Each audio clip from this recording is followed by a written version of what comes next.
we are going to the DC to demonstrate. Because we want to show the world that, hey, Uganda is bleeding, first of all. They are killing Ugandans. They are abducting Ugandans in the wee hours of the night, you know. And we have over 2,000 people rotting in prisons, and their only crime is to support Robert Kyagulanyi Ssentamu.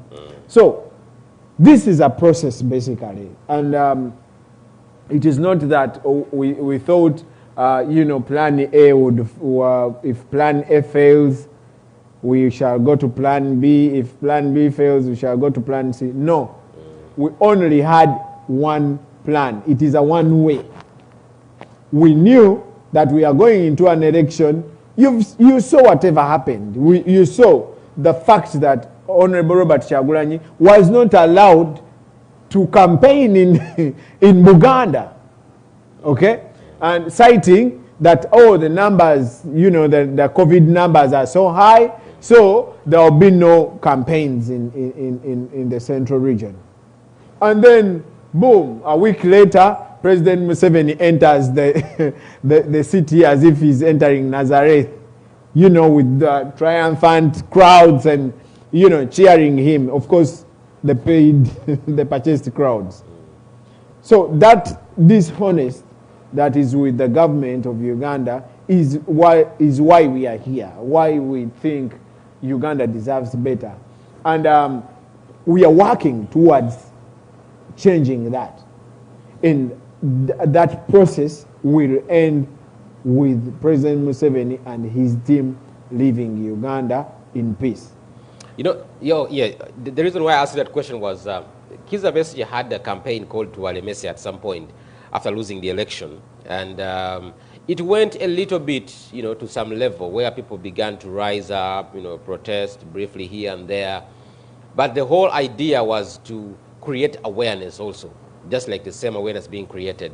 And my fears come in when we begin to see, you know, people now being allowed, like we saw yesterday, no, this week, the ambassador for the UK was allowed to go and meet Mr. Robert Kyagulanyi. Finally, they are trying to create a scenario like peace has returned in Uganda. There is no cause for alarm. This guy has lost the election. He can go ahead and meet his envoys. The democratic process was done. You know, so they are trying to create back the normal Uganda to its order. You know, so for me, my worry there is, do you still see the fire? You see. First of all, I want to be on record. We don't like a chaotic Uganda. We want a peaceful Uganda. When President Museveni was our age, and there was a fraud election in 1980, he and his team went to the bush. Actually, President Museveni, although he tells us that he went to the bush because of the election, he writes in his book and says he had actually been preparing the army even before elections. So literally, his going to the bush was not entirely because of the election, but because maybe he was greedy for power and he wanted to have a piece of it. Now, that is why he got these 23, 27, 25 people, went to the bush, recruited kids. I don't know whether you've seen videos of 9-year-olds, child soldiers, you know, with guns. We are not into doing that. We are not into seeing a chaotic Uganda. We don't like, because we've grown. I was born when President Museveni is already a president, and I think you also. Sure. I've not seen any other president. We represent one generation. Exactly. So we want to see a transition of power, because definitely Museveni is not immortal, just like me, just like you. He will at one time, he will die, you know, just like any other person. Now, if you get to know that you're not immortal, you want to do things that will, first of all, you want to care about your legacy. What do I leave behind? how do I want to live? Because we've seen different presidents. I mean, we've seen dictators world over, not only in Africa. And they at one time go. But how do you want to live your country?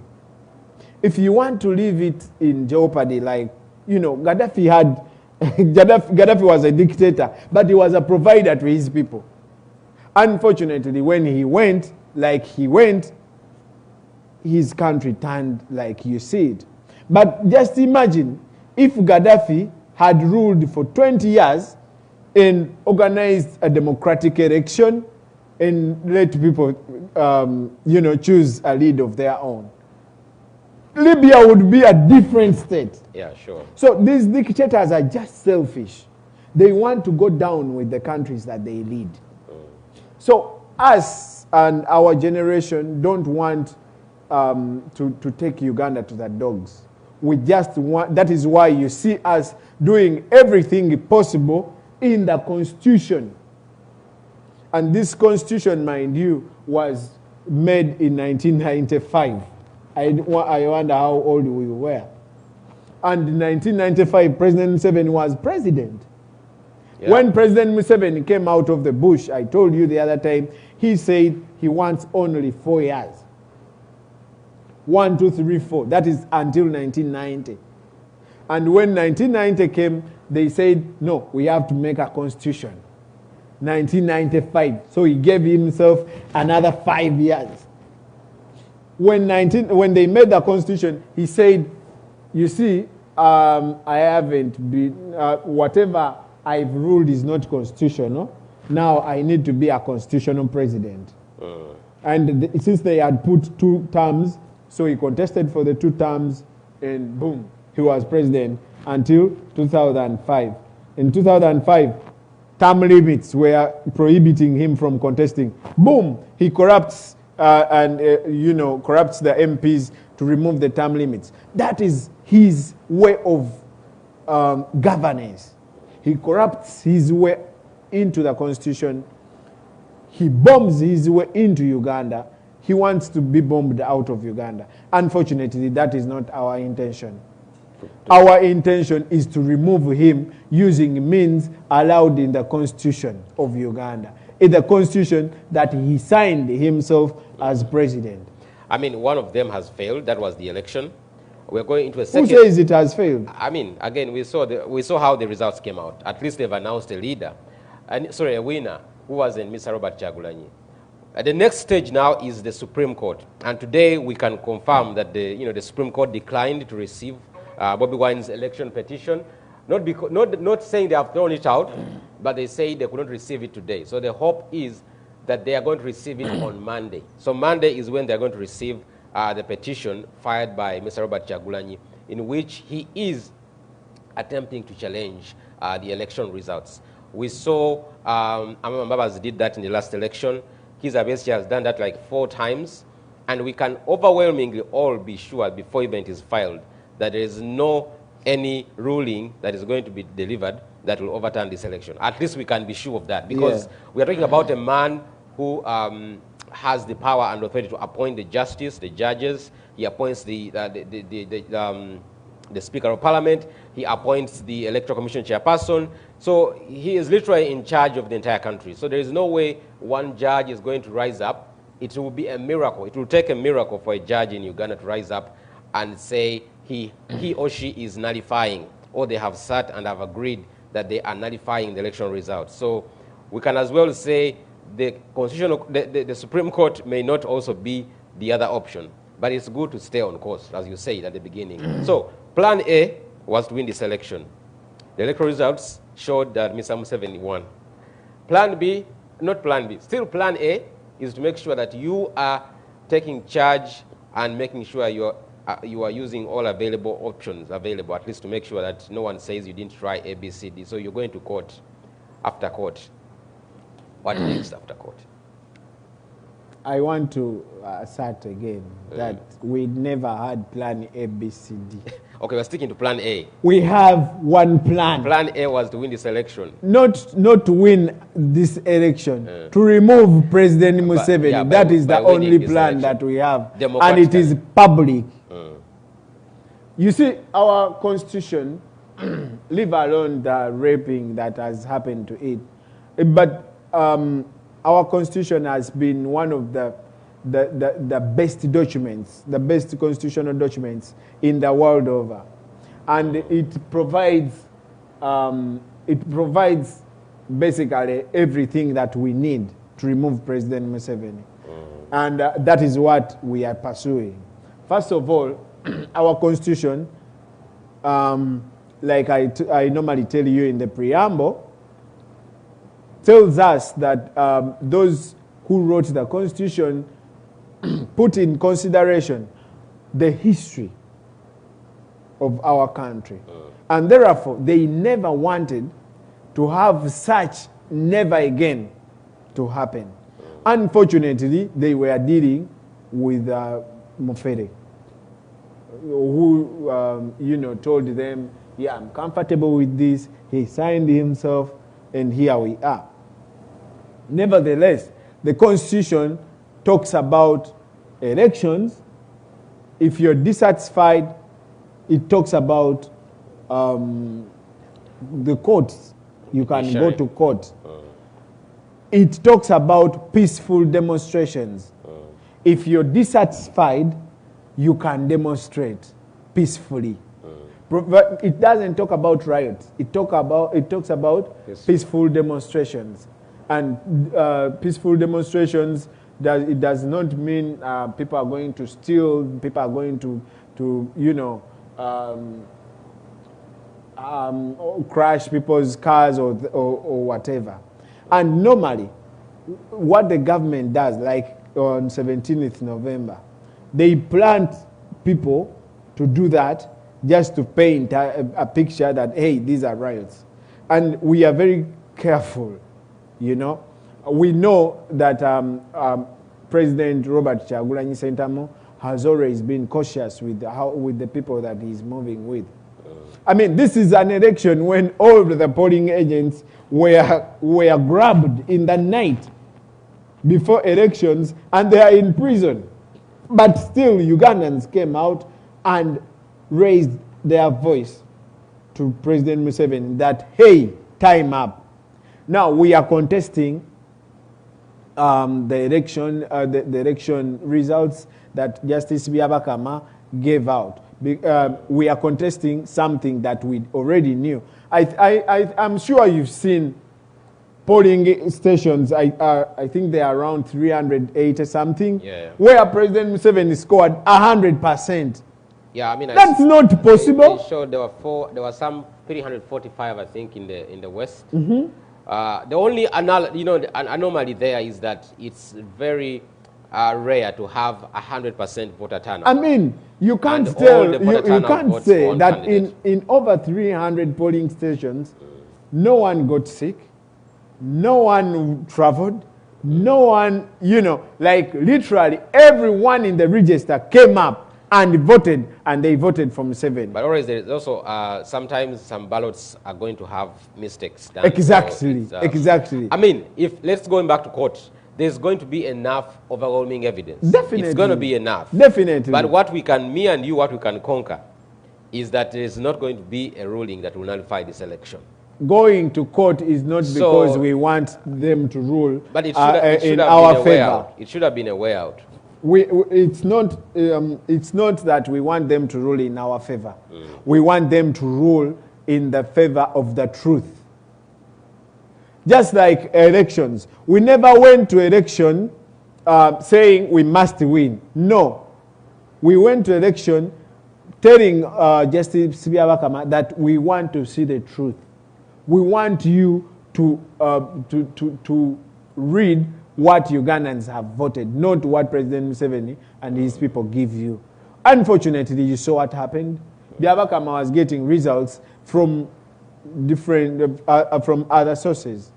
Until I think yesterday but one, that's when they tried to come up with those figures that they put up.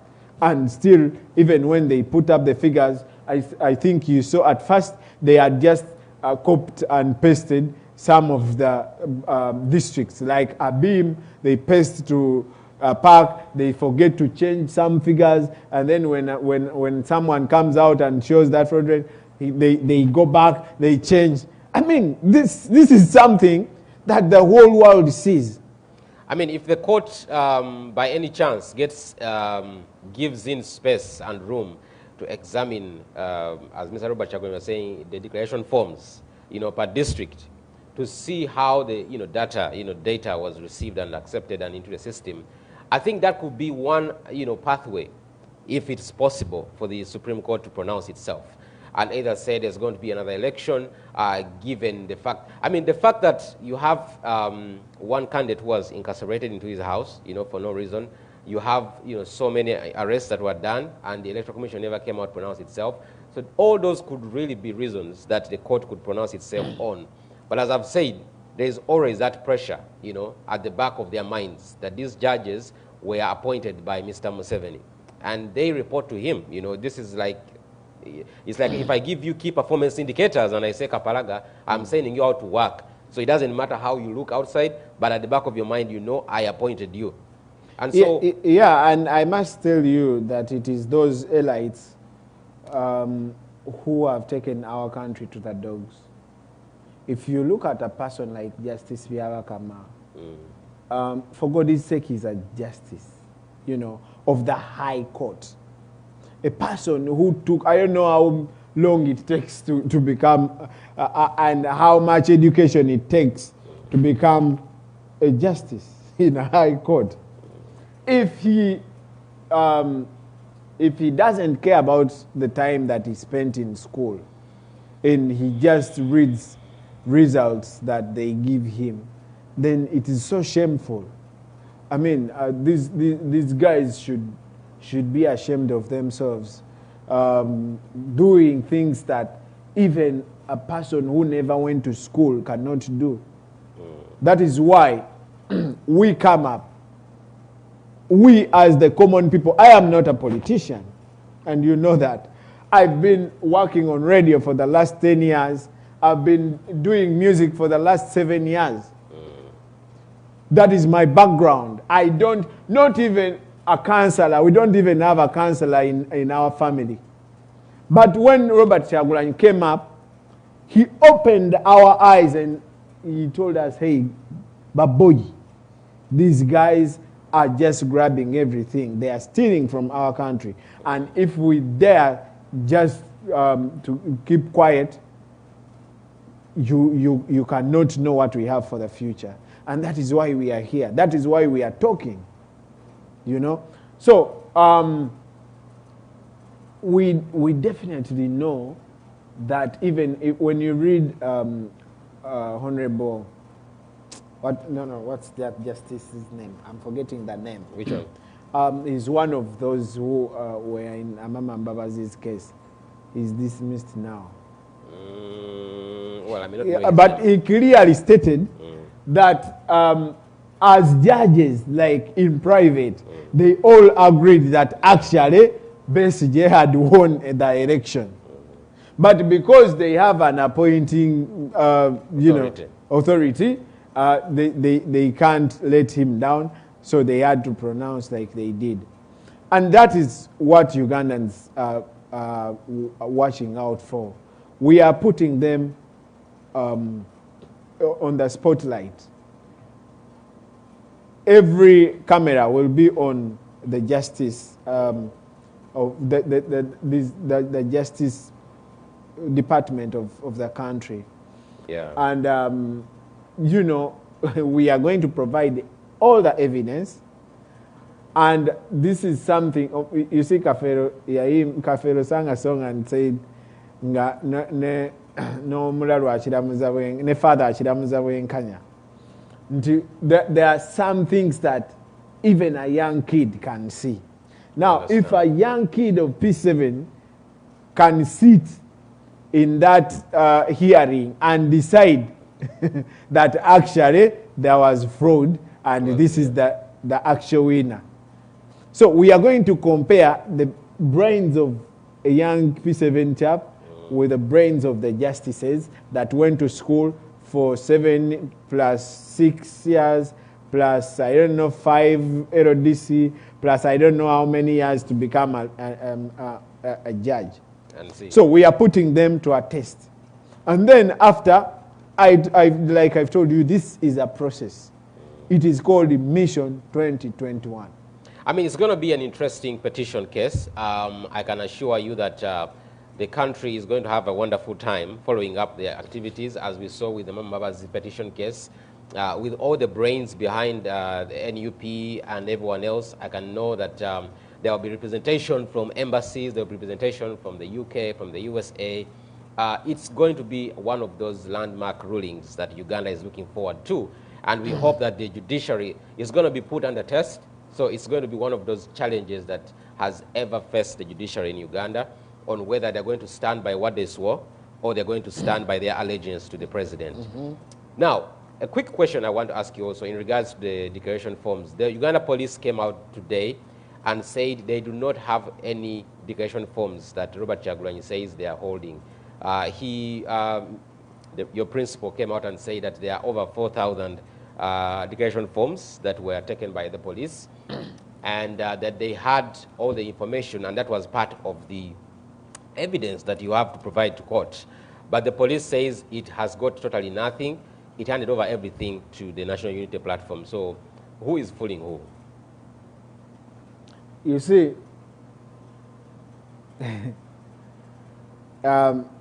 Uganda and all its institutions are under President Museveni. That is why when we are fighting, we are not fighting President Museveni as a person, but we are fighting the Musevenism.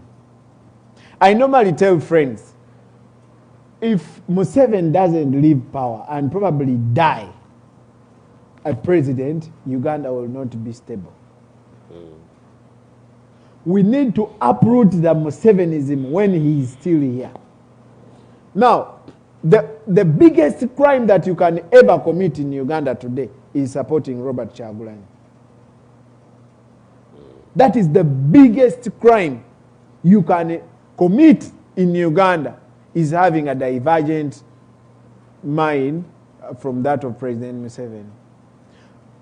Like I've told you, thousands of NUP supporters are rotting in prison. And they are not, I think you saw Devi, my friend Selector Devi, who was abducted from his house in the wee hours of the night.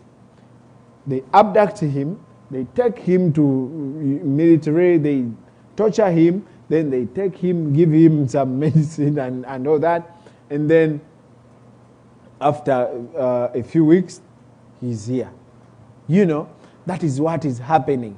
Now, Devi was just lucky that, you know, somehow is somehow known, and, you know, we are going to post about him, and then like the government will be forced to you know, to bring him out. But there are very many people rotting in jail. Nubian Lee, as we talk today, is in jail. Eddie Mutwe, and all those. And remember, they were given bail by the court. But just because of impunity, the executive will decide. It doesn't matter what the court says. So even when maybe Enanga or whoever says, you see, we don't have these, we know they know that they have them. We know they know that they've been hunting down every NUP agent who has their forms. They are either killed, imprisoned, or in a hideout. Enanga knows that. President Museveni knows that. They just decide to be dishonest. But like I always tell you, when time is up, time is up. I liked Devi. When Devi came out, he told us, he told the officers who were torturing him that you can do everything to me, but you cannot stop the day from coming to dawn. Wow, that was powerful. So, at any one time, it is going to get to the night, and it will be day in the morning. however powerful you might be, you can't stop that. And you definitely can't stop change. Yeah. My teacher was Mr. Okot in Ruviri Secondary School. I remember he taught us about change in the African society and, you know, change. And he told us something, that if you don't change, change will change you. So if President Museveni and his comrades don't want to change, change is going to change them. Change will change them. A quick one. Is the principal now allowed to get out of this house? Because we saw that, you know, they took off the barriers and the barricades. The UK ambassador was able to go and meet him, despite the fact that they stopped the US ambassador. That's a question that also you may want to discuss. Why did the government of Uganda stop the US ambassador from meeting Bobiwine, but then they were quick to allow the UK ambassador? Do you feel any sensitivity along those lines? First of all, before I even answer that, how many people have you seen congratulate? How many presidents or leaders have you seen congratulating President Museveni? I haven't seen many. No, the US also not even acknowledged him as the leader or the winner of the election. Because everyone knows this was a sham election. They don't want to get involved in such. Every noble leader will not want to see his hands in that. And that is why they think they cannot, you know, they will distance themselves from such an elections. The leader of UK, you see, some of these development partners are the ones who keep Ugandans and other Africans hostage by providing dictators with whatever they want, provided you do what they want. Yeah. So such dictators will tend to work for these guys so they can keep them in power. And we've appealed to the US because at least we are here, and we've told them to look at the elections. I mean, even when you don't know politics, like me, if you look at the elections, you would tell from the first sight that no, this is a fraud. Unfortunately, if the UK does not want to pronounce itself, well, that's their decision, you know. But as Ugandans and Ugandans who voted, we know the truth, and we know we are going to get the victory that we deserve. And then you asked whether Honorable Kyagulanyi is able to move. Actually, you remember when the court pronounced itself and told the army to vacate, the army was still there for like around 8 hours waiting for President Museveni's final word. And what they did, they simply moved away from his garden. And, you know, they pushed a little bit further. Not that they left, but they simply moved a little bit further so news could, you know, could bring out the story that, you see, the army has finally left. But they never left. And Robert Kyagulanyi can actually receive visitors, but he cannot go visit someone because the army is still there. They are only a little bit at a further distance. I mean, we saw a helicopter hovering over this house. Exactly. So, and Bobiwine came out and said they are, you know, under from all angles, they're still being watched and monitored, whether they will be allowed to go out. But, you know, and viewers, we are expecting to be joined by Hamane Nebiona, who just returned back from Uganda from incarceration where he was detained and arrested. We are hoping he's going to be joining us in a very short while before we wind up the show today. But let's talk about what you said earlier on. Mr. Museveni, we went into this election knowing that he has not once or twice affirmed that a mayor election cannot take him out of power. So it was just as evident as possible that yes, we are just following this democratic process, we understand what has to happen, but he himself has said it, that a mayor election will not take me out of power. And you have said you don't want to use defiance at this, no, you don't want to use violence at this time, though you want peaceful defiance. We never want to use violence. But President Museveni is on record saying he is the master of violence. How is Museveni going to hand over power to a person that is not going to rise up to him the way he rose up when he's coming to power? I think that's how he's looking at it, that I did not come to power through an election. There is no way I'm going to leave power through an election. Unfortunately, that means it leaves us with only one avenue, that is defiance by means of violence, which we don't all want to see. What is the hope? That a dictator, okay, you got a dictator, a man who came to power through war and has said, I'm not going to leave power through an election.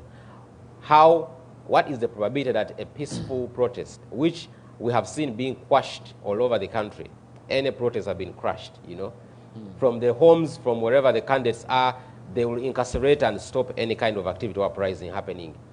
How are we going to get to a realization, or this notice that, okay, people protesting on the street peacefully and holding placards are going to force a man to leave power?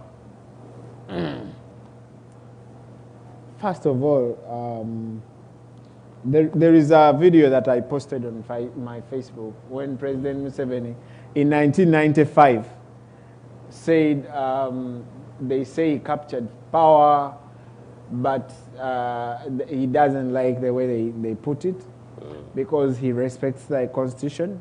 And he says, if someone doesn't respect the Constitution, they deserve to be hanged. That's his own words. I want to remind you that Egypt, there was a revolution in Egypt in 2010.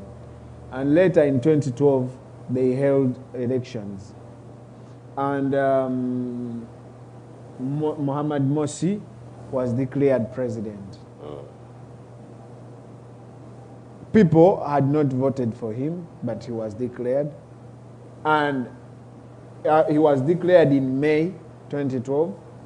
In July 2013, he was not president.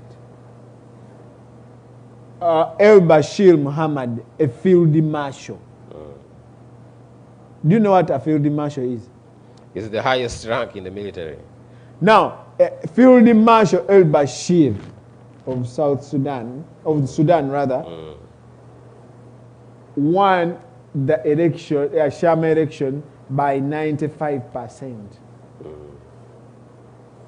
I don't think he made a year in office.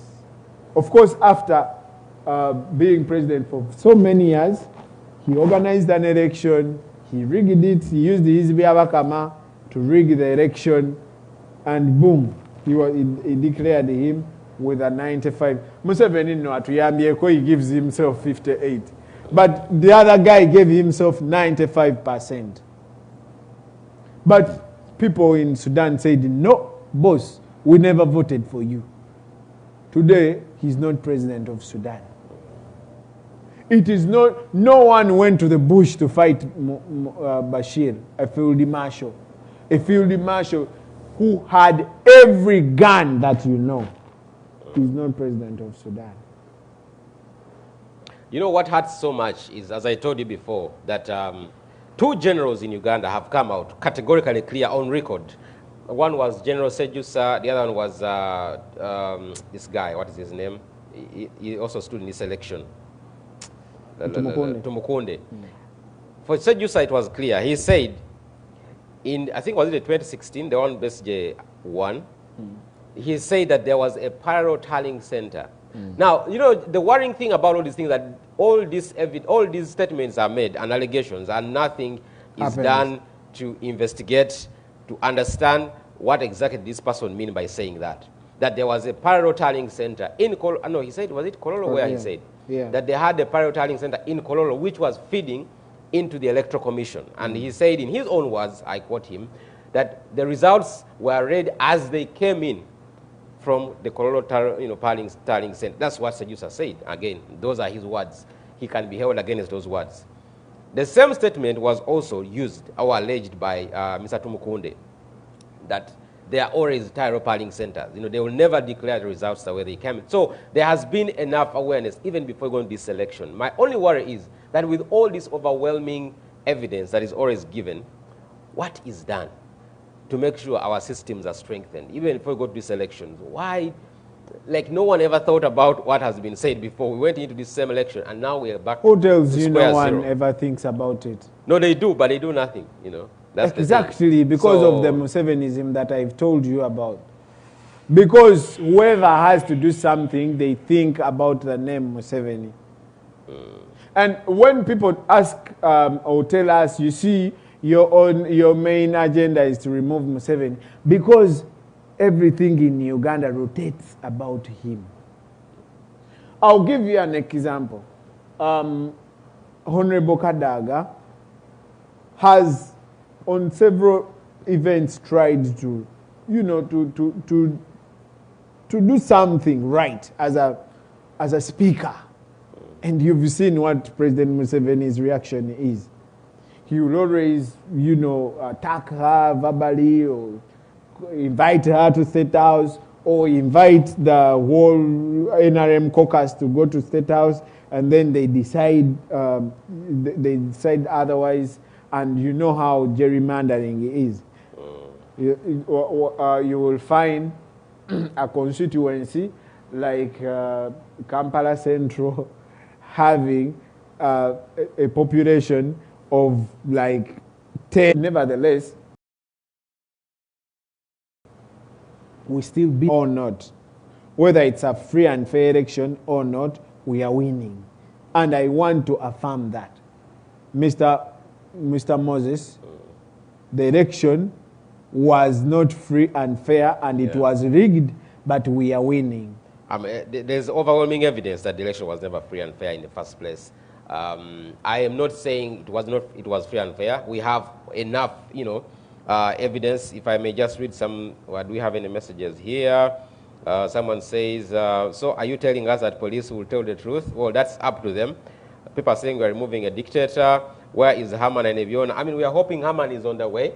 Our producer should inform us how far he has gone, but he was supposed to be here, though he had another meeting online that he was conducting. Museveni must go. Museveni is not the president. We are tired of the rotten regime. I mean,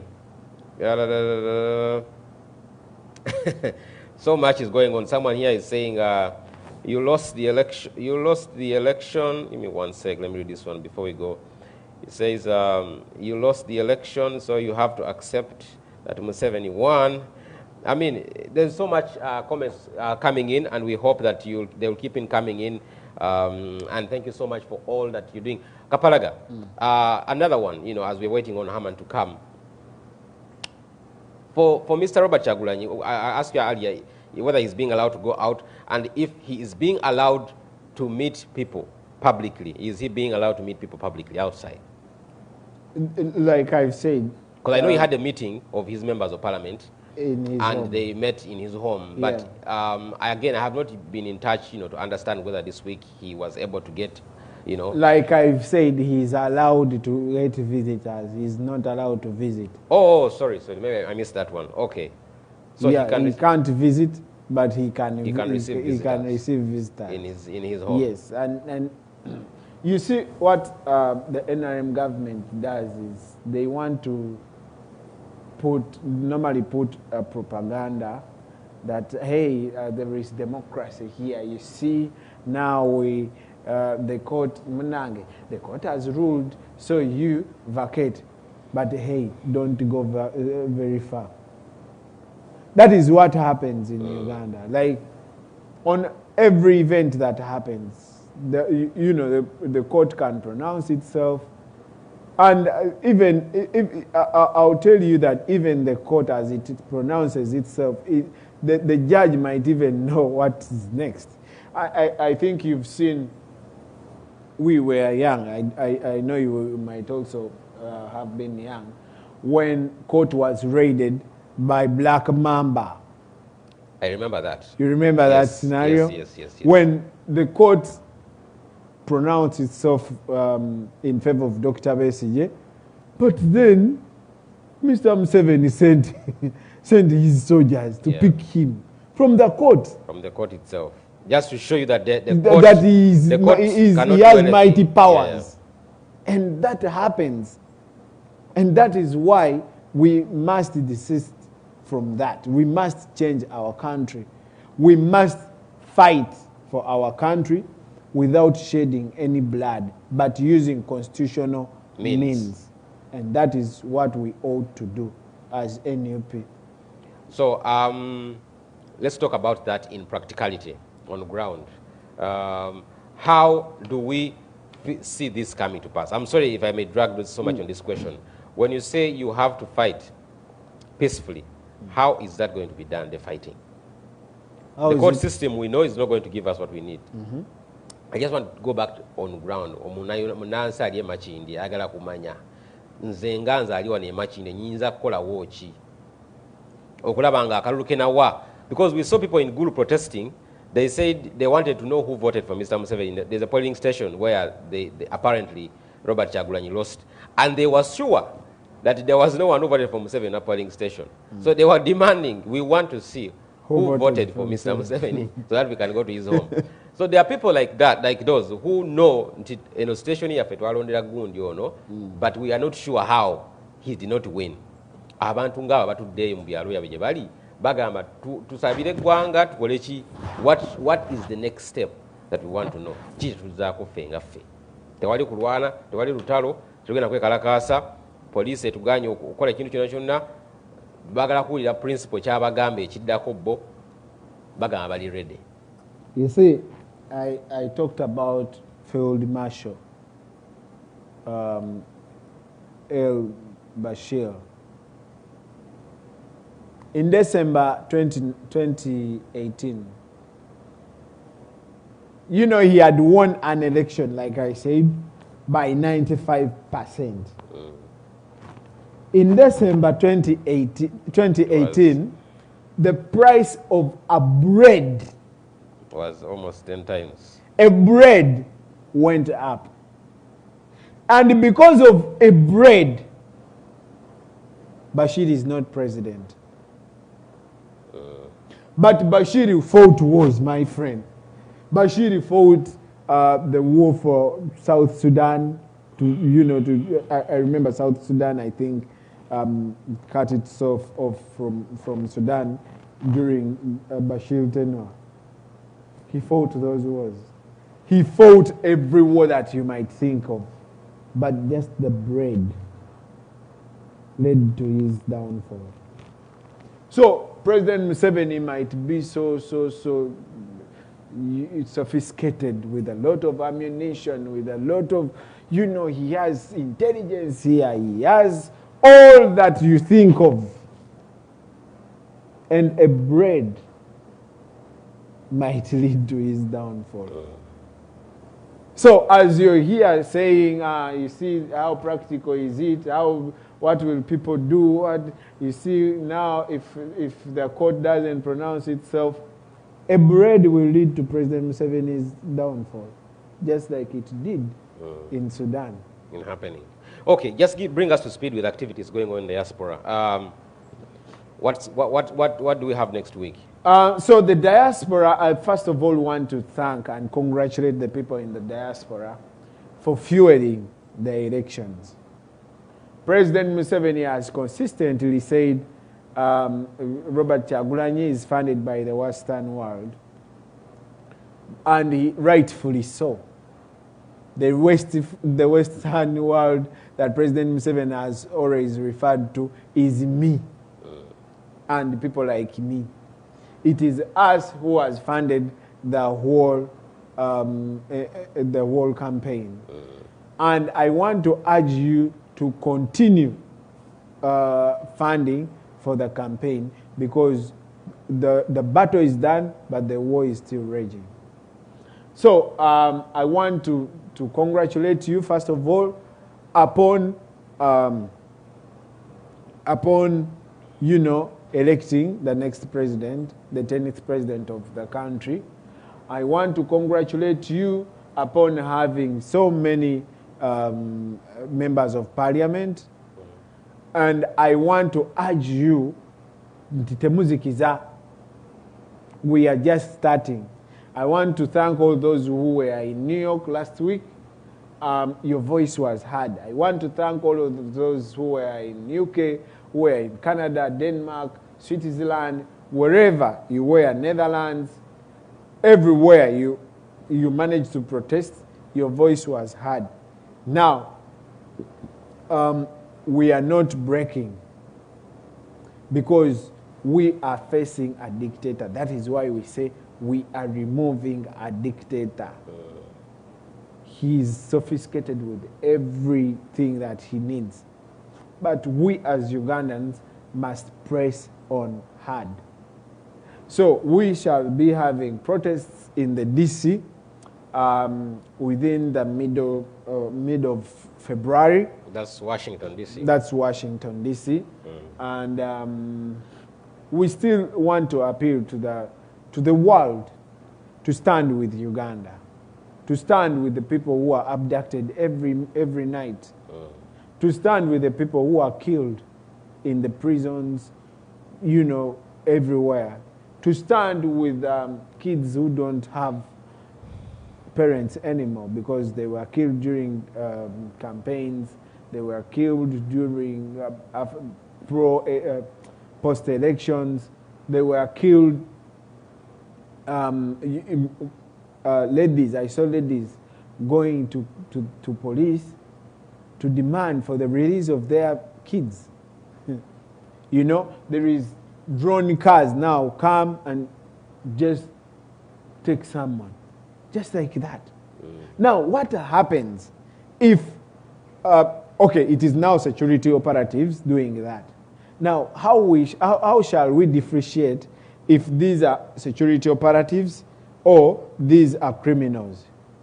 What if criminals get drone cars and start abducting people? How will we know that actually so-and-so was taken by a criminal gang, not a security operative? It happens in a lawless state like Somalia. Exactly. I've been to Mogadishu where you can't tell who is a military, who is a police or soldier because they all wear the same uniforms. Exactly. And so it's a state of lawlessness. So because, of course, the government doesn't care, but that is what is happening in Uganda. Sooner or later, they are going to abduct people, and those who are abducting are actually criminals. They will start sacrificing people, and the government will just give a response. No, we don't have that one. No, we don't know about that. And before we know it, lives are gone. We don't want that. I was talking to a friend from Kenya, and he mocked me. He said, "You Ugandans, we don't understand Ugandans. How can you have one president for 35 years? Like, why are you doing nothing?" I'm like, "What do you want us to do?" He says, "How? What? How can you say you're doing nothing about this man who has been in power for 35?" I mean, for once, I felt so defenseless. I couldn't explain what we are doing. Yeah. But in my thinking, I always tell myself that it should not be kapalaga. I should not tell you ntigendo nawe. It should be in your head to know that you need to shower. Yeah, that you right now. So again, it's my prayer that we do not have to tell people that you have overstayed in power. That it comes to their conscience that this is clear, this understanding. Now, there are so many meetings going on. I've been following up events with the You Vote platform. Can you bring us to speed with the information that has been coming in, all the data? Where is it being put? Because I know you've been putting together information from districts, from wherever it came through, and you have been, juxtaposing it with whatever was being provided by the Electoral Commission. We learned that in some districts, in some areas like Wakiso, there are some polling stations whose results were never declared. And yet, we got information coming in from Karamoja and from Arua. And information from the city and nearby was skipped, especially in the central region. So with all this information that the You Vote platform has been having and has generated in regards to this election, where is it and how can Ugandans access it to see from themselves what you call the highest level of fraud that took place in this election? Before I answer about the You Vote, I'll tell you, I'll speak to what you talked about, like having results from Karamoja, and then results are tallied in Chambogo, and then they miss out over 2,000 polling station results. And the EC said that from Kampala. That would not change the result election itself. From Kampala. Apparently, results, because there was no internet, okay, let's say, you see, because it's the government, they were using some internet. I don't think there is too much internet in Karamoja than it is in Kampala or Wakiso. N'abasajja bano abataswala. They announce results, and Byabakama boldly says, we missed out over 2,000 polling station results because apparently the results would not change anything. Where did you get what you were reading?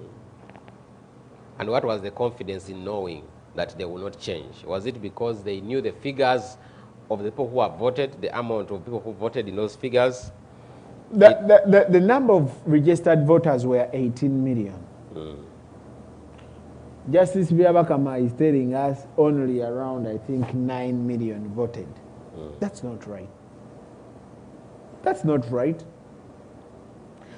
Uganda, this time around, registered the highest number, the highest turnout of voters. That is reflected in the U-Vote application. The U-Vote is up there, and people can see. We are still, because when people are working on the U-Vote get the data, they have to analyze it. And because, of course, as we are getting data, some of it is not so accurate. So they want to make sure they only put more accurate results. Because, like I said, it is not about Kyagulanyi winning. It is about telling the truth. If it was about Kyagulanyi winning, we would just populate the U-Vote with our results and, you know, show, like Justice Byabakama and TVs in Uganda did. All they cared about was to make sure Museveni wins. By what percentage? That was the debate. Oh, yes. And that is why you saw, like I said, I think you've seen a video where a Ugandan is clearly showing you that actually the results that they put were just duplicated from district to district. And when that Ugandan put that challenge, they had to go back to change a little bit here and there, you know, change here one, put one here, put 0 here, put... That fraud, that dishonesty is what is lagging Africa behind. It is what is Uganda's biggest problem. Like President Museveni stated rightfully so when he had just come, that Africa's problem, and Uganda in particular, is leaders who overstay in power. I am restating his statement that actually President Museveni was right. Africa's problem and Uganda's problem in particular is leaders who overstay in power. But those, for now, he says those who stay, but who have been elected democratically. That is an amendment. You know, so he's fond of amendment. Been elected democratically. I'm on the Electoral Commission website here, and if you'd like to check some of the, I think they began putting up some information. No, they put up the results. And I'm seeing, yeah, you can check and see if your district, just to confirm whether your district, if you have. Are you talking of the U-Vote no, or this the is the Electoral Commission? I Yeah, mean, they put some results, you know, after being pressurized by Ugandans. Because they announced President Museveni without results. As a matter of fact, they just got results after announcing. And Justice Byabakama gave a very lame excuse that, you know, by law I have to announce in 48 hours. Does that mean you announce who you want? The law does not give you powers to announce who you want because you have to beat the 24-hour time period. You have to announce the truth. And Ugandans know the truth. Ugandans voted massively for President Museveni, country over. And what they did, because they want to project this as a Uganda thing, you see, they refuse our MPs who are up country.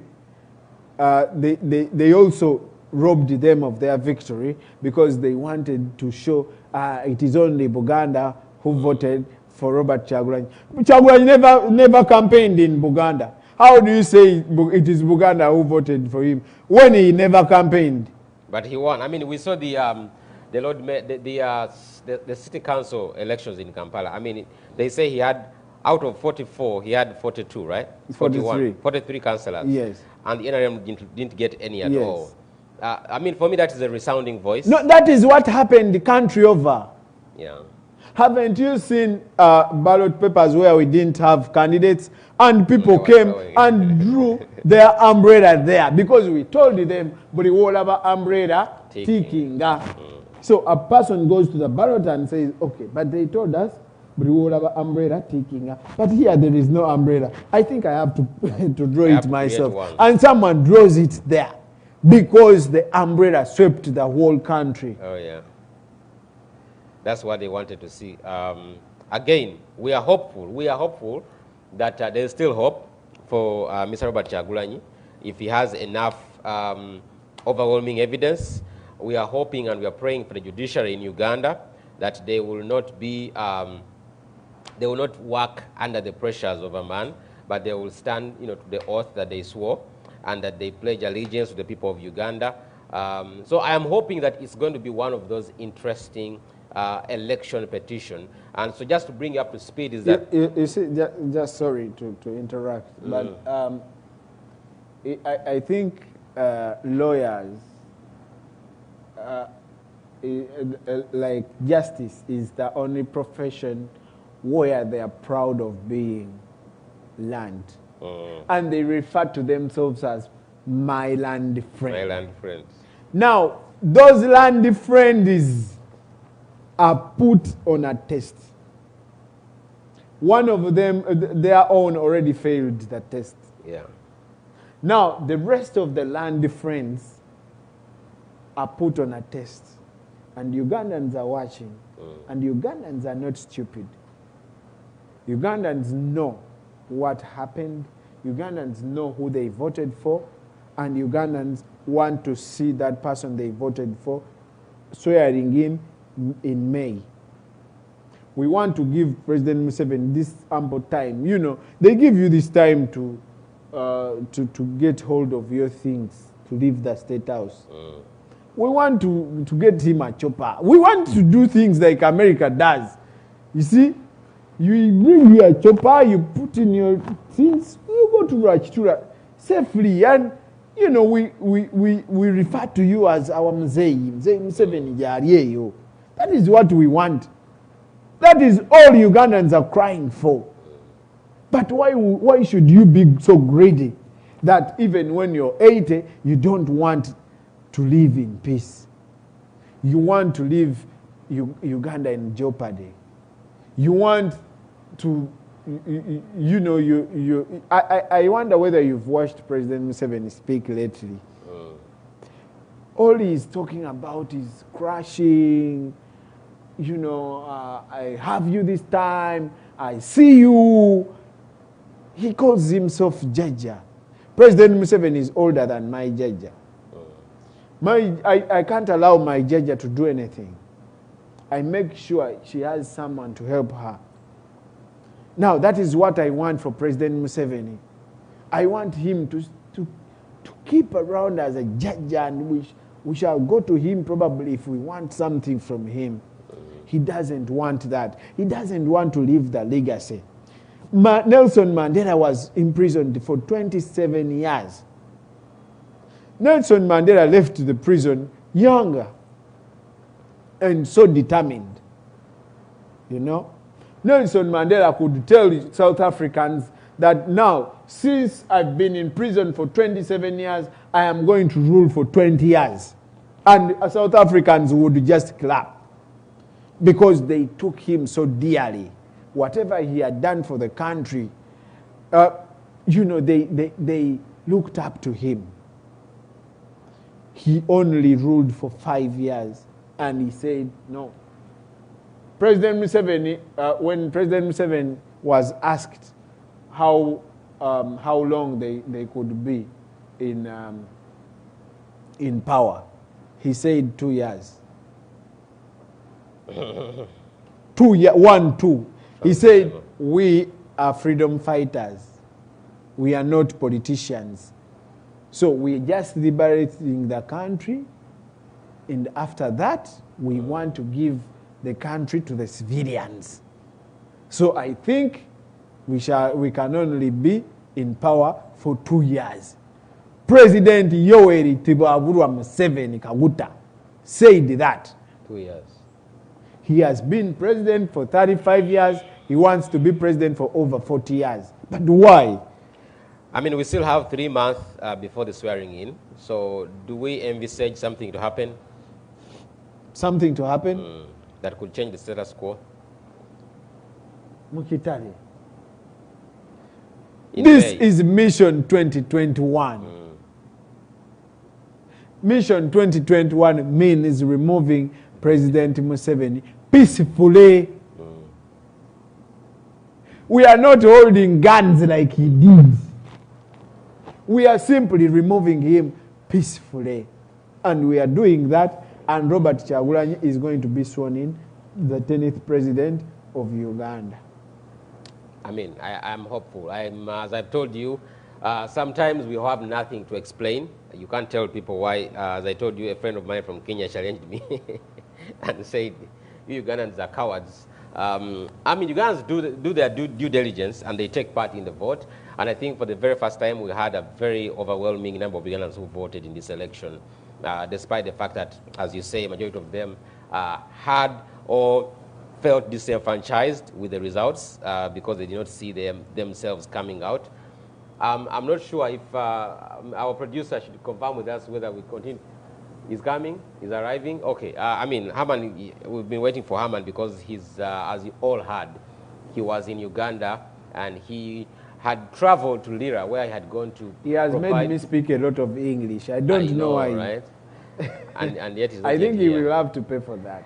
But he was arrested, and I think he was in jail for how long? 5 days? He has to come and tell us. Yeah, close to 5 days. Close to 5 days or more. But we are grateful to God that we were able to release him, and he traveled back to the USA and is back in the country. And we are hoping that, I mean, before at least we wind out the show, he should be coming on and give us a quick, update with what happened to him, how was it, where he was, and just to tell us on the level of diaspora, because he's heading the diaspora, he's the diaspora coordinator for the National Unity Platform. So much is going on, so many meetings are happening to see how and what can be done in the aftermath of this election, to see whether there's going to be any changes coming on board. And as Herman comes, because now that he's arrived, Kaparaga, you and I've seen people who are saying thank you so much. You've led them, and they're congratulating you for your able leadership. Like you've been traversing the entire USA. What have been some of your major highlights? First of all, I want to thank Ugandans. You see, President Museveni, for all along, I don't know whether it came to your school, but in my school there were patriotism classes. They normally taught us, you see, you have to love your country, you see. And all they talk about in loving the country is believing in the NRM. So to us, Ababufu, we don't go by that. At least we went to school to make sure we think for ourselves. The time, this small time that I've spent, coordinating the whole of the world with the NUP activities has actually showed me real patriotism. I'll tell you for a fact, Mukitare, Ugandans world over contribute money to people they've never seen. we have coordinators world over. We have coordinators in South Africa, Zambia, Kenya, Japan, South Korea. We've never seen each other. But we told them, hey, we need 4 million here. Can you please go through your people and make sure they send 4 million and they send 10. But these Ugandans have never seen each other, but they trust each other to that extent that they will send in the money and make sure the money does whatever it has to do. Now, that spirit of patriotism is not going to just be taught in schools. No, it is apparent to every person, every Ugandan, to make sure they take care of their country. And that is what we've taught. That is what Honorable Kyagulanyi has been teaching. And indeed, people have taken his lessons seriously. People are sending in money. People have not seen Haman. I don't know Haman. I just find him on TV stations. You know, I just have to work with him. He comes late. I'm okay. I speak a lot of English because he's not here, and I am okay. We still have to move. Now, that relationship that we build as Ugandans was lacking. Uganda has been so divided on tribal sentiments, on religious values, on, you know, different denominations. But in the National Unity Platform, I Nebiona is my closest friend. He's Nebiona, for God's sake. I am Kakande. You know, his mother is Amtoro. My mother could be an Acholi. We don't care. All we care about is the love that we have for our country. That I've seen within this period. And I have very high hopes that once President Museveni and his comrades are gone, Uganda is heading to the best and right direction. Amen. I mean, that's a good recap for you. Mr. Haman Eleviona is finally joined us, is in the house, is in the building. I want him to first apologize to the entire world because he has kept us waiting for close to 1 hour. I know. And but I mean, we are grateful that you're here in the house, so greet our audiences. Yeah. Apologize for coming in late. I want to first apologize for coming in late. I wish things were different. I wish I was, you know, I didn't have other commitments that sustain life that I have to meet before being here. Just like the NRM people who are comfortable and can do whatever they want whenever they want. We have to juggle multiple things, but that's no excuse. I apologize, but I'm very happy to see you, my brother, and I'm also very happy to see you. I have been watching you talk about me in a not good terms, so we have to talk after this. But I appreciate your presence and your patience. Thank you. I mean, we bless the Lord that you're finally back and you're well. It's a miracle, you know. Something can. Can you believe you even? Life is so unpredictable. You even, I didn't come with my beret, man, because of you. But okay. But in your heart, you know. Even the public knows. Yeah. But welcome back. We've been telling our viewers that you're going to share with them your experience in Uganda. I mean, first and foremost, personally, I knew what the government is capable of doing. But I was saddened to find that even someone who had nothing that they could put against, they could treat you the way they treated you. That video that went viral, I don't think we're going to play it because of time, and if you have it, that went so viral. You know, when we saw it here as a church and as a people, we were all so heartbroken and we were so afraid because we didn't know what happened afterwards, you know. But take us to speed with what happened when you got to Uganda. And it's not just you. I mean, we still have over 65 other people who are still in incarceration, including the Nubian Lees and the Eddie Mutwes that were arrested. But bring us to speed with what happened and what went on really, and from your perspective. In summary, it is inhumanity. It is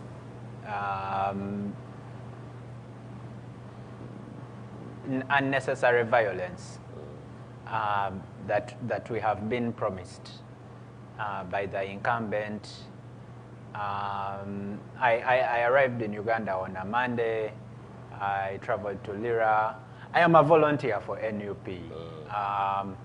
In Uganda, being an NUP volunteer is almost criminal. It is considered criminal by the people who decide what is criminal and what is not, which is extremely mesmerizing. I mean, I don't understand how we are comfortable with this kind of culture. But I arrived in Uganda, traveled to Lira. I was supposed to, just go through, see how covered we are and how, how we are doing in terms of polling agents and elections, and also visit. It was my first time in northern Uganda. I come from the west. When I traveled, I was hoping to go to western Uganda, but I was told by friends and some comrades at the secretariat that our supervisor in Lira had been arrested. So I traveled there, and on arrival, DISO, CMI, flying squad, I went to a room. They entered the room and did what they did, put me on a pickup, punching me. What we saw was a brief version. How long was it? Because we saw one of them putting his hands on your neck, and you were trying to scream that you can't breathe. Like, how hard was it for you at that moment? It was challenging because he started, someone came in the room. I had not put my bags down. I had been advised that it might be a secure place to stay. It wasn't a place of my preference, but I think I was ill-advised. But they walked in like employees of the. Like they opened with the keys of the hotel. No, they didn't open. The door was open. I hadn't settled in yet. You know how you just come into a room and someone is. You almost have a feeling like they were waiting for you, or they were behind you, and they walk in, so arrogant, and say, you're not staying here tonight. I'm like, is this person an employee? Is the room booked? Who are you? What? It's like, oh, I'm a police officer. I'm like, how do I know? It's like, you will know at the police station. I'm like, no. I've seen videos of people being abducted. I am not going anywhere with someone who, first of all, can't identify myself, but is telling me he's a police officer, and I am not aware of any crime I committed. He can't tell me the crime. He can't identify himself. I said no. In minutes, a second man came in, a third man came in, and that is when the hotel staff, because they had walked in with me, you know how they bring in luggage, and then I was about to pay and all this, and that is who started recording that video. Oh, the video. Yeah. And I said, no, I'm not going anywhere. Then this guy commands someone to take my phone. I'm like, no, this is not real.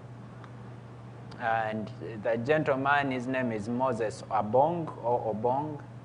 The one who is on my neck with his knee on my back, jumped, grabbing my hands, basically wrestling me onto the bed, and then choking me basically in my neck with his knee on my back, forcing handcuffs on me, and someone else helping him.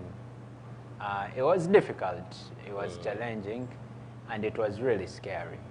I mean, when I heard you screaming that you can't breathe, I couldn't watch it any longer because, I know you personally, and I know there was nothing that they could put. You know, normally they would plant a gun in the room and say we found him with a gun. Did they give you any reason as to why they were doing whatever they were? Because sometimes it is easier if you plant a gun and tell me, like how you said they put bullets, magazine in a trash can, and they say, and they check there, check there, there's a magazine. For your case, was there anything that could justifiably bring to point and say this is what they were doing? Of course, we know the mind behind it, but... No, there was nothing. There was nothing. They were lucky. In my backpack, I had carried a beret. So on reaching the police station, they searched me. And after I was at the police station for about 10 hours, before they decided whether to put me in or not. And they decided that they were going to charge me with military stores, is what they called it. That's Lira police station? Lira Central Police Station. And military store? That's what they called the charge. Possession of military stores. I was also shocked. Maybe that's for the beret, right? For the beret. And then I was also shocked to learn that our police stations have a department called political department. I couldn't understand that. And I was telling the officers, of course, after they brought me in, I was telling them that they should just call it an RM desk. Because, I mean, we can fool each other all we want, but the only people who end up in that place are NUP. Not every opposition is lucky or unlucky enough to end up in that place. Yeah, so that's the condition. I was in a cell for 4 days.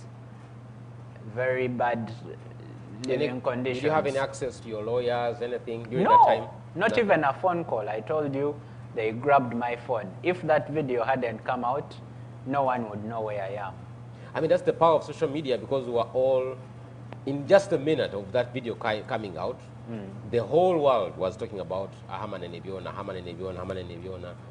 And, you know, I was so sure if this thing had not come, because, you know, the challenge is that so many people die like that, unknowingly, no one knows their whereabouts, and no one ever understands what exactly happened.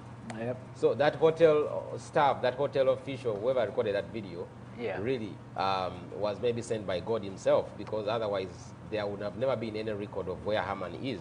I know, but you pity our people, and I came back humbled. You know, we should appreciate and give a lot of respect to the people on ground, the people who do work for the movement genuinely on ground. They work in very unpredictable conditions, and I really, really pray that we in the diaspora support those efforts, support those operations to the best of our abilities, because it is unbelievable the kind of, you know, they can make you run crazy. The paranoia. I was in a cell for 4 nights, but after, I was so scared because I felt like they had released me to rearrest me and take me to a safe house this time. So you live in kind of hiding. These guys, you can't, it's hard to live a very normal life once you say that, you know, our country deserves better, which is the only message we have. It's crazy how much is being put to suppress that voice. And those 4 days, how were they like? Were there anyone coming to tell you, maybe a police officer, this is happening, maybe we're investigating this is going on? Was there any torture? I think in Uganda you are lucky you're killing a person than being opposition. Because the police officers themselves are scared of talking to you. They don't want to be associated or affiliated to you. They don't want to appear like they are helping you. They don't want to engage with you. All these prisoners, people who lost their guns. I was with a gentleman who lost a gun. I was with a gentleman who killed his wife and set them ablaze in their hut in a village. And you are put in the same... In the same cell. And these people left before me. Wow. So it's crazy. In the cell, and I'm taking you up, these are some of the things I remember. They feed 1 meal a day, 5 p.m. From 5 to 5. The next day at 5. If no one brings you anything, if no one looks for you, you are feeding on that meal. And what is that? Posho and Posho beans? and beans. Yeah, of course, nothing. I don't know why I called it a meal, but we shall go with that. Hygiene, sanitation-wise? Of course. I didn't have access to my toothbrush, nothing, for 4 days. You can't brush your teeth because the police officers are distancing themselves. Actually, after they saw my passport, one of them was concerned and he said, "You go with that jacket. You might need it in there." One of the officers. And the mosquitoes in there are crazy. I had bumps all over my arms. I still have the chain things that cut me during arrest. But the officer that said, go with that jacket, you might need it, is on the run as we speak. Because he was, he was. How dare does he give you a jacket? Yeah. How does he associate with you with it? So it's sad. Imagine. It is difficult. It is really difficult. I think we have a lot of work to do. I think we have a lot of work to do. I don't know if I should say I understand, but I resonate with the people who have become apathetic to seeing change, because it is scary stuff. It is real stuff. And those people who swing their hands on social media and dismiss efforts of opposition, or the Honorable Kyagulanyi, or anyone who seeks a better country, I think they do so out of ignorance. And, just to end with the case, so eventually what did police say after 4 days? Nothing. Military stores is what I remember. Military store is closed? But they sent in a lawyer. Kampala sent in a lawyer. And, some comrades. Actually, social media is so good because some comrades who live in Lira saw the post. And they started to come and visit and see me. So it was really, there was some sort of support. I even was so scared after I was released, I was so scared to go to any hotel. I ended up at one of those comrades' homes. And I felt a little bit safer there. But they released me after, the lawyer engaged them, and after a lot of discussions, and it was tough. It was not fun. Yeah. But if you ask me whether I would do it again, I would. I would do it again. It gives a realistic view of the struggle. I mean, personally, I'm still in shock, about what happened, and the fact that they were able to let you go after 4 days. We know that people who are still in incarceration. Izlake is American. There are people who are still in incarceration. And this will go in my final submission. I witnessed one day how unprofessional police is. I was coming from WBST, I was still a journalist. You know how coming from the studio and you have your suits and ties and everything on. So tired, I drove home. I was living in Nansana, a very crazy area. And I'm coming out. I parked my car across the road because we didn't have parking at the house. These police officers are running after a thief. Now, when they come, so the thief is coming towards my direction. I stand because I'm in a suit. You get? I'm in a suit. I'm in a tie. I stand. Those guys begin to beat me. They say you are the thief. Why are you not running? I'm like, I just came from. I'm going home. Those guys beat me, tore my shirt, my tie, bundled me on the truck, threw me into the what do you call them? The police thing. Drove me to Nansana police station. I get there. They are off-seat. Tells them, but can't you see this person? You don't know this person. You can't see that the person is in a suit and a tie. You're chasing a thief who is a youth. They said he wasn't running. Why wasn't he not running? He said, but he's not a criminal. Why should he run? So they could have killed me innocently. Because you have many people have. They put a knee on your neck. They did so many things in that hotel room. They could have done stuff just to get rid and say, you know. Yeah, they are frustrated, but after engaging them at the police station, many of them really understand the struggle. Even some of the people who arrested me, you can't believe that as you're leaving, they are calling you, why don't you come and say bye to us? Oh, you haven't left us with anything. Can you imagine? The people who arrested you and beat you up, they are begging. They've been turned into beggars. And this was the message I was sending them. Also, I noticed that in the outskirts of Kampala, people don't have as much access to Facebook, social media. So they are they are cut off. I think that is Museveni's biggest success, successfully cutting off information from reaching people of the villages. Because if that arrest had happened 2 days later or a day later, you wouldn't know. There was no internet right after that day that I was arrested. No one would know, even though the videos are there. I know that there is a lot of proof of election fraud, voter frustration. Our people have been creative in capturing those those messages. Now their trouble is relaying them, sending those messages over. And Museveni has been successful. Right now, you can't use social media in Uganda. You've heard, I've seen, I don't know how accurate it is, I've seen this on social media, that they are planning to arrest people who are using VPN. Yeah, I was talking to my mom and she was telling me, I have now to call her cell direct. You know, it's really expensive. And she was telling me, I don't want even to use VPN because they're going to arrest. You know, she's one of the person who's... people who are so afraid of, you know.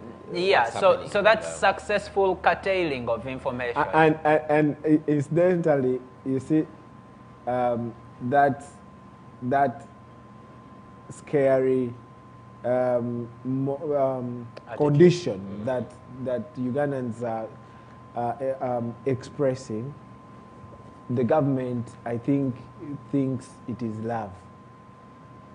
Ugandans are scared that what if I do this and I am abducted? What if I do this and I am killed? What if I do this and... You know, that is the normal life that Ugandans are living. I mean, that is Rwanda. I've lived in Rwanda for like 3 months. I lived in Rwanda for 4 months. No, 3 months. In Rwanda, you can't say anything about Kagame. You tell a border guy, but why do you think of Kagame? The guy just smiles and goes away. You get, like, no one mentions the word Kagame. They know it is in them that you never talk about Kagame because he's hearing, he's listening. Even when it is night and you're in your bedroom, the birds can pick your word and take it to Kagame. Like, they have that mentality in their head. That's why he gets the lift from Museveni. You see, when Museveni had just come, he told people he changes into a cat. And people believed so that,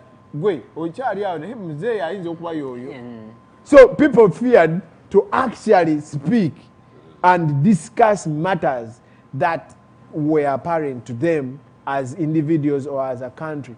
But they feared that, oh, this pen here, hey, it might be Museveni. It might be recording us. Hey, it might be Museveni.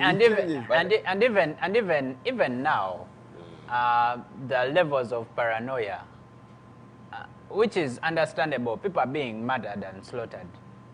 But I think we have to work hard and we have to sacrifice and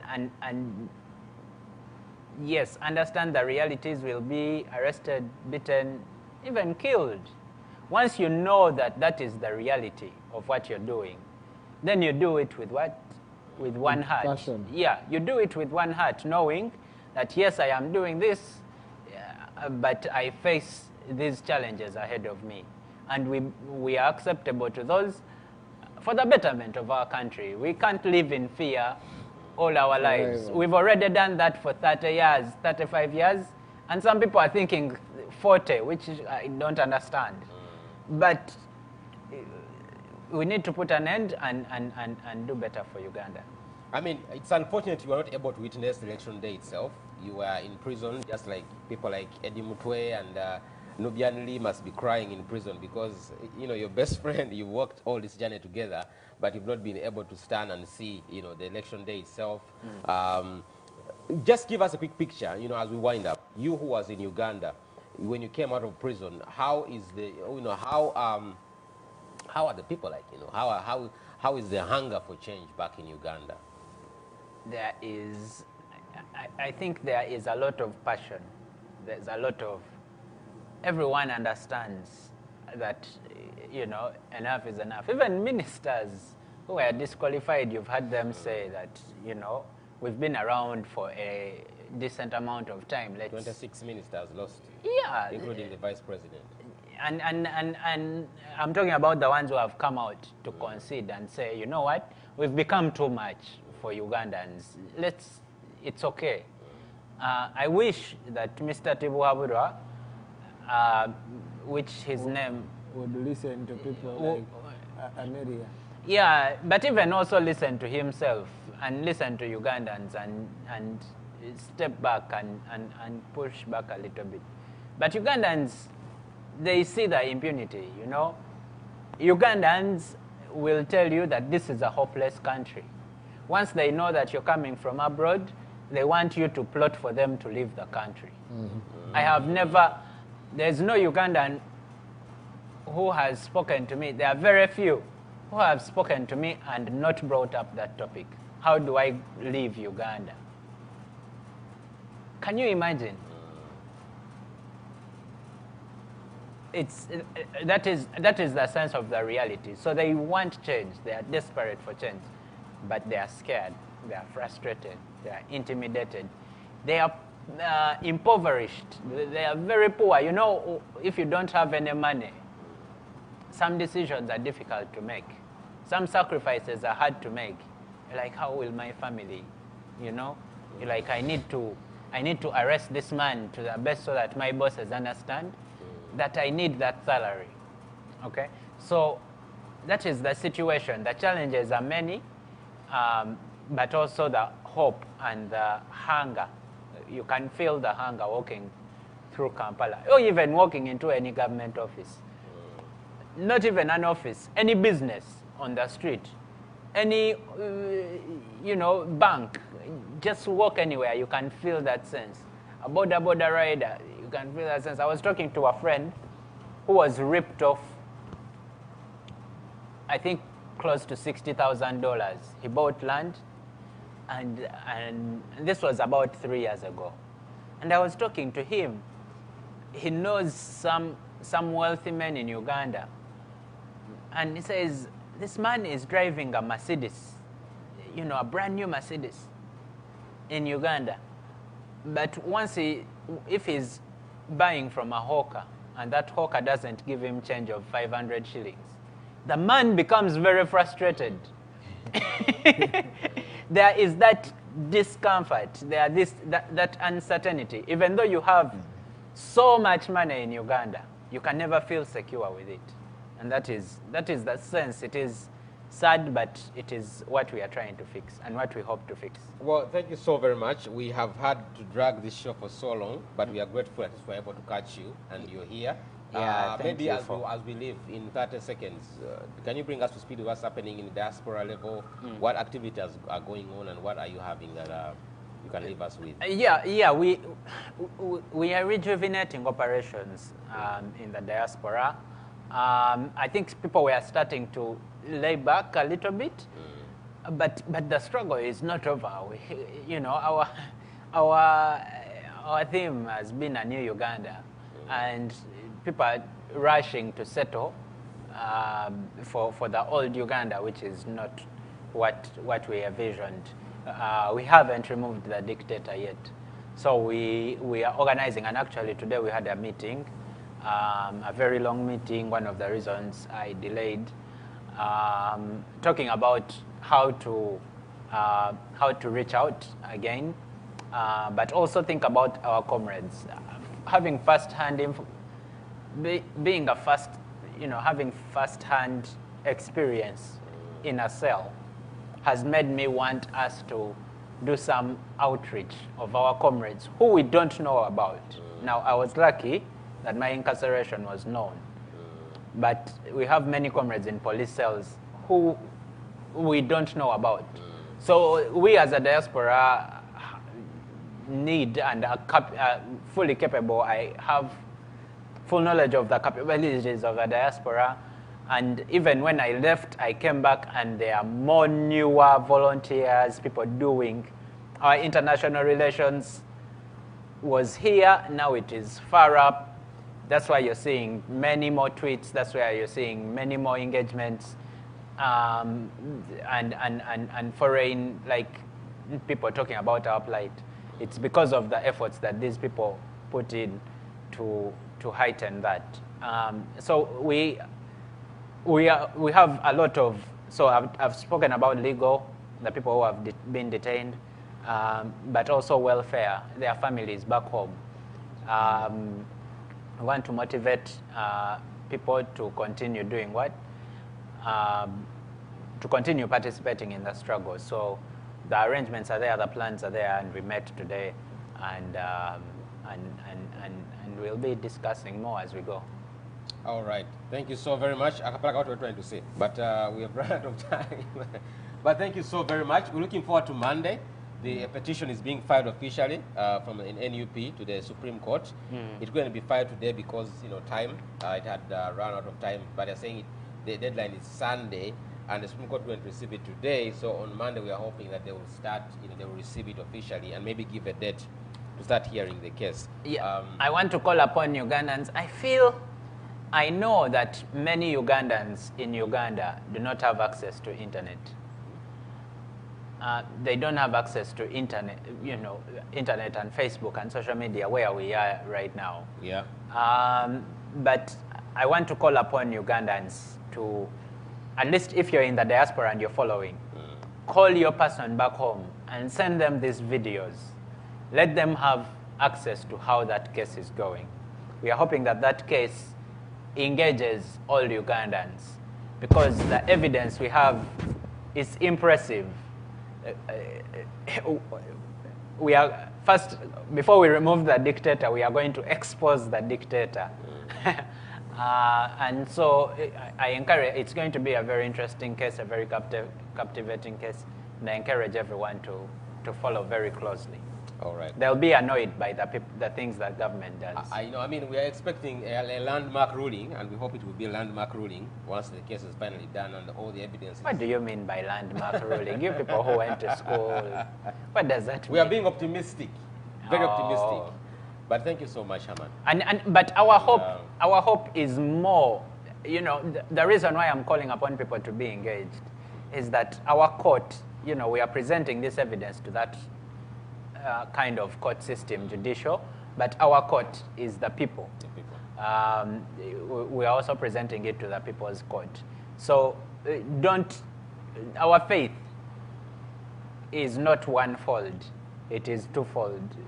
Maybe the court, but more the people.